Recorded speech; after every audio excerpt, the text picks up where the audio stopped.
Alors que l'hiver se fait plus rude et plus silencieux que jamais, le kitsune ou renard japonais foule de ses pattes veloutées le sol de la forêt marbrée. Vous l'avez compris, aujourd'hui, on va vous parler de montres Grand Seiko, de poésie japonaise et de saison japonaise. Au Japon, on distingue 6 différentes phases dans les 4 saisons classiques que l'on connaît. Les changements subtils d'une phase à une autre permettent de mieux appréhender l'essence même du temps. Alors si vous n'êtes pas trop mauvais en mathématiques, 6 phases pour 4 saisons font 24 petites phases que l'on appelle au Japon les seki. Mais je ne sais pas qui c'est moi personnellement, ne me demandez pas ça comme ça, on va se battre sinon. Vous le savez, 2021 représente le 140e anniversaire de la marque Seiko, donc groupe fondateur, qui a créé Grand Seiko en 1960. Donc Seiko a été créé en 1881 par Kintaro Hattori, qui commence par un petit établi d'horlogerie à Ginza, un petit établi d'horlogerie qui répare quelques horloges, des montres de poche, mais qui ne fait pas véritablement encore de montres bracelet. On sait qu'il faudra attendre 1913 avec la première montre bracelet des industries Seiko qui s'appelle la Laurel. Pour l'occasion, Grand Seiko vient avec 4 nouveaux modèles qui viennent se placer dans la collection Héritage, avec 4 cadrans célébrant 4 saisons ou seki des phases de saison japonaises. Ces 4 nouvelles montres présentées par Grand Seiko rendent hommage à la 62GS, une Grand Seiko créée en 1967, qui n'est autre que la première Grand Seiko automatique. 2-3 mots sur la 62GS, puisqu'elle est très importante dans l'établissement de Grand Seiko, et ce qui fait qu'aujourd'hui on vous parle de ces 4 saisons qui en sont finalement l'aboutissement. La 62GS, produite de 1967 à 1969, première montre automatique de Grand Seiko, qui présente déjà un mouvement très innovant, très technique et très précis pour l'époque, qui bat à 19 800 alternances par heure. Ce qu'il faut surtout retenir sur la 62GS, c'est son design. Alors son design, c'est une absence de lunettes qui donne une très large ouverture de cadran, et notamment les cornes qui sont facettées, la tranche de boîte brossée, qui est en fait soutenue par 2 chanfreins polis. Qu'est-ce qu'on a donc? Une montre épurée, fine et à la grande lisibilité qui démontre tous les codes architecturaux Grand Seiko. La principale caractéristique de cette montre, lorsqu'elle apparaît en 1967, c'est d'avoir une couronne à 4 heures pour montrer que finalement la couronne ne sert pas à grand chose puisque le mouvement est automatique, puisque c'est la première montre automatique Grand Seiko de 67. L'autre caractéristique visuelle de cette Grand Seiko 62GS lorsqu'elle sort en 67 est le fait d'avoir une couronne qui est désaxée, qui n'est pas à 3 heures mais à 4 heures. Juste un indicateur pour dire que finalement la montre est automatique et la couronne ne sert plus à grand chose. En réalité, la couronne sert toujours et il faut toujours remonter sa montre manuellement quand on n'a pas porté la montre depuis longtemps. Mais ça, vous le saviez déjà, et si vous ne le saviez pas, vous le savez maintenant, et je ne sers plus à rien, et voilà. Donc, 67, 69, 62GS. La 62GS est d'abord rééditée dans plusieurs pièces présentées en 2015, et aujourd'hui, du coup, dans 4 nouvelles montres de la collection Héritage que je vais vous présenter. On peut diviser les 4 montres que je vais vous présenter aujourd'hui en 2 groupes distincts. Premier groupe, le groupe des montres à mouvement mécanique, donc Hi-Beat 36 000 alternances par heure. Et de l'autre côté, 2 montres Spring Drive avec des mouvements 9R65. Commençons tout d'abord par les modèles mécaniques Hi-Beat 36 000 alternances par heure. La première référence que je vous présente n'est autre que la SBGH 271 avec son très beau cadran vert.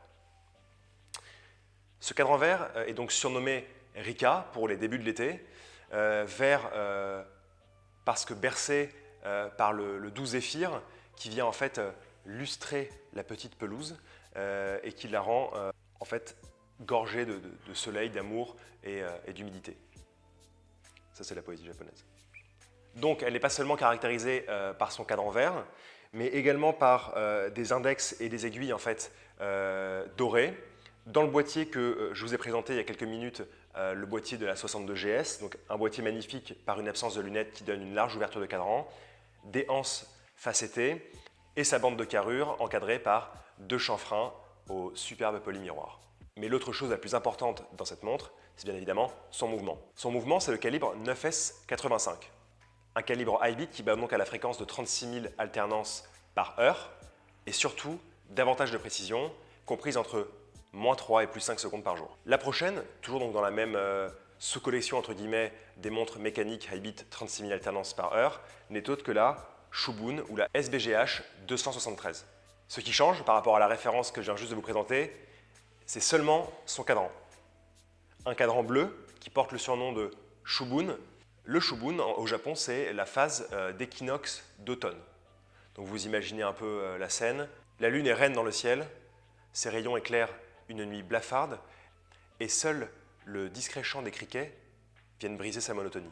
Maintenant que je vous ai présenté les deux pièces purement mécaniques, donc high beat, de ces nouvelles 4 saisons, je vais vous présenter les deux pièces Grand Seiko équipées d'un mouvement Spring Drive.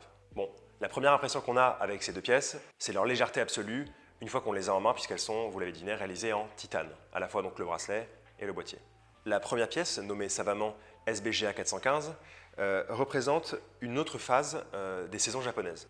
Cette fois, c'est la phase Taisetsu, du moment de la neige épaisse japonaise qui est mise en valeur sur le cadran.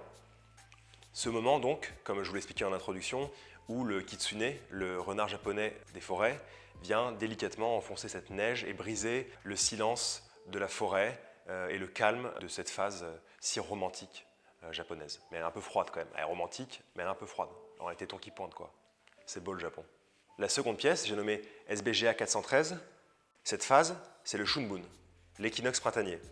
Il s'agit du moment où les fleurs de sakura viennent délicatement se détacher de l'arbre qui les a vus naître pour effleurer le dessus de l'eau des lacs japonais comme la rosée du matin sur les pétales de rose. On trouve dans ces deux pièces un mouvement Spring Drive, en l'occurrence le mouvement 9R65.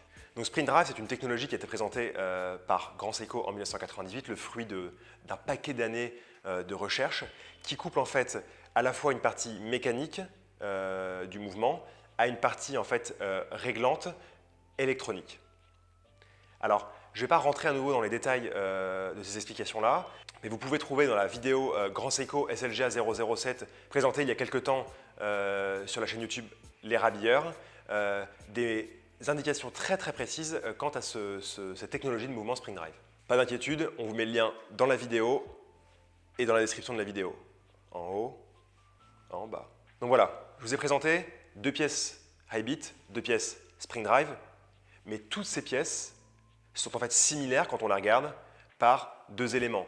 À la fois le design du boîtier, mais aussi, hormis en fait les textures qui sont propres aux phases japonaises des cadrans, les éléments du cadran, donc index, aiguille, etc. On retrouve sur les index un facettage très précis, une alternance de brossé et de poli, un double index à midi. On retrouve évidemment aussi sur les aiguilles un brossé avec un léger facettage en fait sur les extrémités des aiguilles, un facettage donc poli ici, une couronne qui est en partie encastrée quand vous regardez en fait par dessous la montre et qui est une signature aussi des Grands Seiko, un cadran plat qui permet en fait de faire ressortir l'architecture et la beauté de ces index et de ces aiguilles, sans parler de la texture à nouveau des cadrans. Et vous l'aurez remarqué, sur les cadrans des deux pièces Spring Drive vient s'apposer une discrète fenêtre de réserve de marche entre 7 heures et 8 heures, une réserve de marche de 72 heures. Alors qu'est-ce qu'on pense finalement nous de ces montres? Je suis assez en fait content de retrouver le design de la 62GS parce que bon, quand on parle de Grand Seiko, on pense souvent au design de la 44GS qui est légèrement différent. Je trouve que le boîtier de la 62GS est vraiment très caractéristique, très identitaire par tous ces jeux de lumière, ces brossés, ces chanfreins. Évidemment, les finitions sont toujours exceptionnelles, toujours en rendez-vous. Les détails des index, les jeux de lumière sur les aiguilles qui sont brossées avec ce magnifique poli aux alentours qui les rend vraiment genre énervés. Les textures des cadrans, la poésie japonaise de la nature comme on l'apprécie toujours chez Grand Seiko. Franchement, il n'y a pas grand-chose à enlever à ces montres. Elles sont toujours réalisées dans la plus pure tradition de Grand Seiko, la plus pure identité de la marque et ça, on l'appréciera toujours. Franchement, chapeau.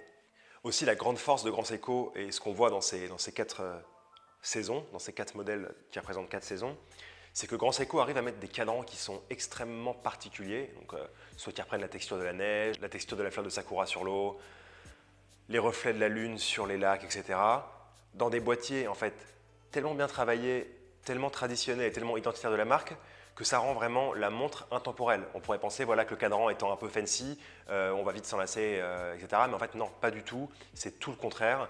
En fait avec cette harmonie graphique, à la fois dans le boîtier et dans le cadran, on a une montre qu'on peut porter pendant des dizaines d'années sans s'en lasser. Merci d'avoir regardé cette nouvelle vidéo sur les 4 nouvelles pièces Grand Seiko de la collection Héritage. On espère que cette vidéo vous a plu. N'hésitez pas à commenter, à mettre des petites évaluations positives plus que des petites évaluations négatives puisque la vidéo est positive. On espère que les petits renards japonais qui foulent le sol de leurs petites pattes vous ont plu et on vous donne rendez-vous pour la prochaine vidéo. À tout bientôt.